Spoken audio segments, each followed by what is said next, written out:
பழைய ரூபாய் நோட்டுகள் செல்லாது என்ற அறிவிப்பை மத்திய அரசு திரும்பப் பெற வலியுறுத்தி சென்னையில் காங்கிரஸ் கட்சியினர் ஆர்ப்பாட்டத்தில் ஈடுபட்டனர். மத்திய அரசின் 500 மற்றும் 1000 ரூபாய் நோட்டுகள் செல்லாது என்ற அறிவிப்பை கண்டித்து சென்னை துறைமுகம் அருகே காங்கிரஸ் கட்சி சார்பில் ஆர்ப்பாட்டம் நடைபெற்றது. இதில் தமிழக காங்கிரஸ் தலைவர் திருநாவுக்கரசர் உள்ளிட்ட மூத்த தலைவர்கள் கலந்து கொண்டனர். மேடையில் உரையாற்றிய திருநாவுக்கரசர், விடுதலை சிறுத்தைகள் கட்சி தலைவர் திருமாவளவனை பாரதிய ஜனதா கட்சியினர் தனிப்பட்ட முறையில் விமர்சிப்பதற்கு கண்டனம் தெரிவித்தார். ராகுல் காந்தி எப்படி பிரதமர் என்று எப்படி சொல்லலாம், விடுதலை சிறுத்தைகளுடைய தலைவர் என்று? பாவம், அவரை போட்டு தாக்குகிறார்கள், தரக்குறைவாக விமர்சிக்கிறார்கள்.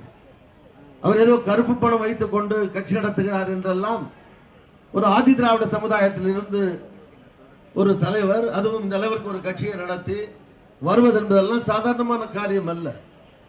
அப்படி வளர்ந்து கொண்டிருக்கிற ஒரு தலைவரை, அந்த சமுதாய மக்களை கேவலப்படுத்துகிற விதத்திலேயும்,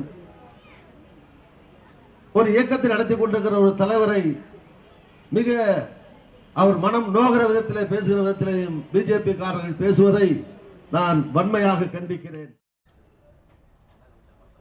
பின்னர் செய்தியாளர்களிடம் பேசிய திருநாவுக்கரசர், ரூபாய் மாற்றம் தொடர்பான மத்திய அரசின் அறிவிப்பால் மருத்துவம் உள்ளிட்ட அத்தியாவசிய செலவுக்கு கூட பணமில்லாமல் ஏழை மக்கள் கஷ்டப்படுவதாக குற்றம் சாட்டினார்.